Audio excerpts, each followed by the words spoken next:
Hello students, आज हम करेंगे नेक्स्ट टॉपिक क्लास 11th का, जो है हमारे पास इम्पल्स। इससे पहले हमने law of conservation of momentum और फ्रिक्शन से रिलेटेड टॉपिक किए। इम्पल्स क्या है हमारे पास? इम्पल्स जनरली ये भी बोल सकते हैं हम कि ये हमारे पास इम्पैक्ट है फोर्स का।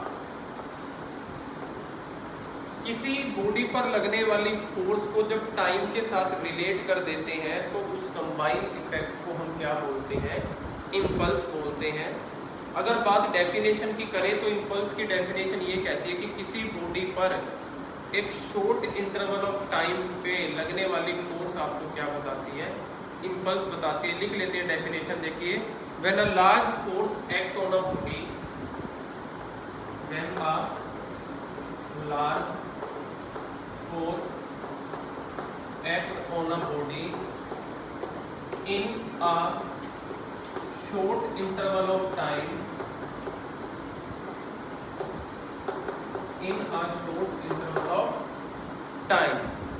then body is said to be acted an impulse. Then body is said to be acted and impulse. तब ये कहा जाएगा कि बॉडी के ऊपर एक इम्पल्स लग रही है। देखो, फोर्स लग रही है, लेकिन जब आप किसी चीज़ पे फोर्स लगा रहे हो, टाइम का भी रोल अगर साथ में ऐड कर दो कि फोर्स कितनी देर तक लगी, तो उस चीज़ को, उस फिनोमिना को फिर हम क्या बोलते हैं? इम्पल्स बोलते हैं। क्या आ गया फॉर्मूला? इम्पल्स को डिनोट किया जाता है आई के साथ। ये इक्वल हो गया फोर्स और साथ में क्या मल्टीप्लाई हो गया? टाइम। लेकिन शॉर्ट इंटरवल है, इसलिए टाइम को हम क्या लिखते हैं? Delta T, small amount of time. थोड़े टाइम के लिए जो फोर्स हमने ज़्यादा लगा दी, एकदम से आपको कोई देखना हो उसका इफेक्ट, तो हम इम्पल्स का यूज करते हैं। फोर्स लगाई आपने किसके लिए? शॉर्ट इंटरवल के लिए। फॉर्मूला रहेगा इम्पल्स का। यूनिट की अगर बात करें इम्पल्स की, तो यूनिट क्या आएगी? फोर्स को मेजर करते हैं न्यूटन में और टाइम को किस में मेजर होता है? सेकंड में। तो यूनिट आ जाएगी न्यूटन सेकंड।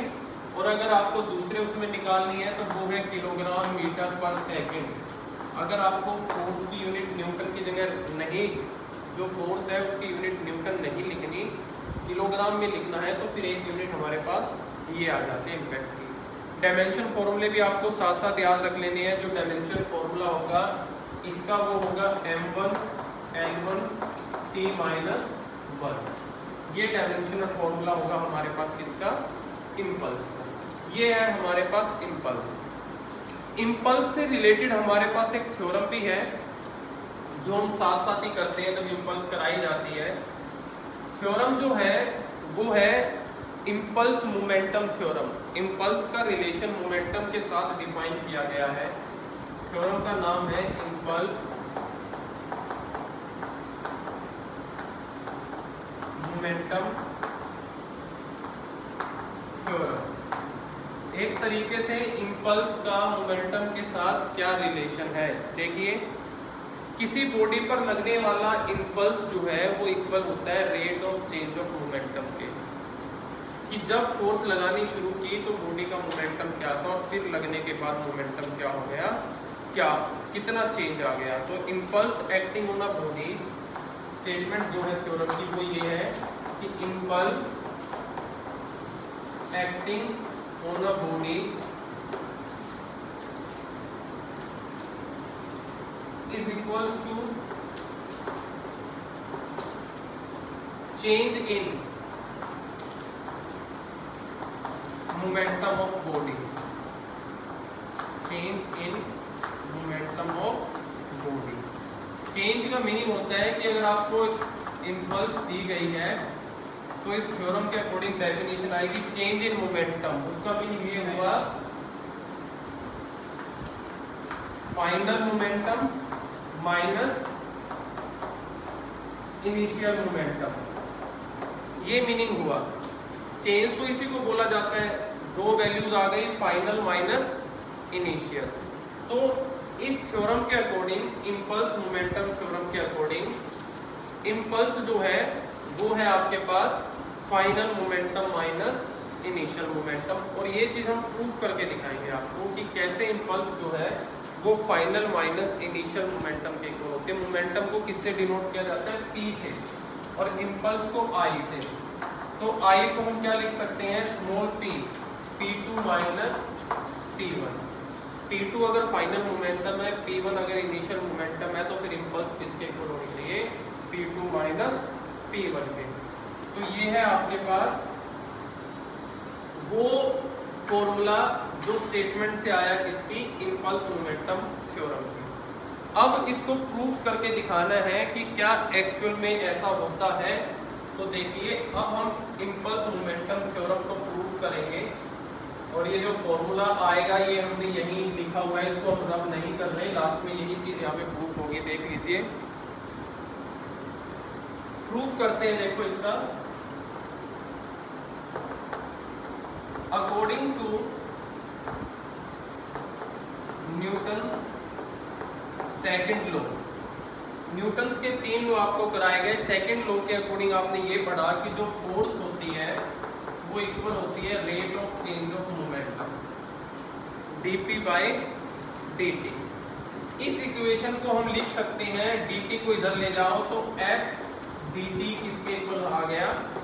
dp के। dt को इधर ले जाइए तो आप इस इक्वेशन को ये भी लिख सकते हैं। इस इक्वेशन में दो छोटी छोटी चीजें हैं। d का मीनिंग होता है स्मॉल वर्ड जो हम यूज करते हैं, स्मॉल क्वांटिटी। एक मोमेंटम स्मॉल है और एक क्या स्मॉल है? टाइम स्मॉल है। तो क्यों ना इन स्मॉल स्मॉल चीजों को हम क्या करें? कंबाइन कर लें और इन स्मॉल को क्या कर लेते हैं? लार्ज कर लेते हैं। तो देखिए, स्मॉल को जोड़ के लार्ज करने के लिए जो स्टेप यूज किया जाता है, आपने कैलकुलस में दिया है, उसको हम क्या बोलते हैं? इंटीग्रेशन बोलते हैं। क्या मीनिंग होगा उसका? इंटीग्रेशन करते हैं दोनों तरफ। तो देखिए, यहाँ भी इंटीग्रेशन और यहाँ भी इंटीग्रेशन कर दिया हमने। अब ये देखिए, इन इंटीग्रेशंस की लिमिट क्या होगी? आप टोटल कहाँ से कहाँ करने वाले हो? देखो, यहाँ तो इंटीग्रेशन होने वाला है टाइम का। टाइम क्या? जब बॉडी पे फोर्स नहीं लग रही थी तो टाइम 0 था, फोर्स लगने के बाद मोमेंटम में टाइम t आ गया। मोमेंटम में चेंज क्या? पहले मोमेंटम P1 था इनिशियल, अब मोमेंटम क्या हो गया? P2 हो गया। ये हमने टोटल के लिए इंटीग्रेशन लगा दिया। अब आपको पता है नेक्स्ट स्टेप जो होगा हमारा, फोर्स तो कांस्टेंट है क्योंकि इंटीग्रेशन तो टाइम का हो रहा है, फोर्स बाहर आ गई। तो ये हो गया F dt is equals to dp P2 minus. अब देखिए, टाइम का इंटरवल टाइम का इंटीग्रेशन आपने अच्छे से चीज सीखी हुई है कैलकुलस मेथड में कि dt का जो इंटीग्रेशन होगा वो वैल्यू आएगी t आपके पास, upper limit lower limit, dp की वैल्यू आएगी p upper limit lower limit, f upper limit में t लोअर लिमिट में 0, अपर लिमिट में p2 लोअर लिमिट में p1। ये तो आ जाएगा f इंटू टी और ये आ गया P2 माइनस P1। और F इंटू टी फोर्स का टाइम के साथ मल्टीप्लाई क्या देता है आपको? इम्पल्स। तो फॉर्मूला वही तो आ गया। देखिए, I इसके इक्वल आ गया P2 माइनस P1, और P2 है फाइनल और P1 है इनिशियल मोमेंटम हमारे पास। तो ये हमने प्रूफ कर दिया कि इम्पल्स मोमेंटम थ्योरम के अकॉर्डिंग इम्पल्स जो है वो किसके इक्वल होती है? आपके rate of change of momentum के इक्वल होती है। चीज हमने प्रूफ कर दी है। इम्पल्स के केस में कुछ एप्लीकेशंस का और जिक्र किया जाता है, रीजन पूछ लिए जाते हैं आपसे। इम्पल्स की कुछ एप्लीकेशन भी है हमारे पास कि कैसे हम इम्पल्स को यूज करते हैं। तो उसमें आपको इम्पल्स का फॉर्मूला याद होना चाहिए। देखिए,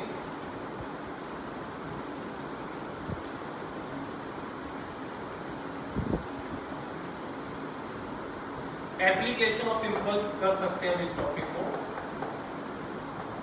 एप्लीकेशन ऑफ इम्पल्स, इम्पल्स का फॉर्मूला था I is equal to F into T, और यहां से F आ सकता है I अपॉन में डेल्टा टी।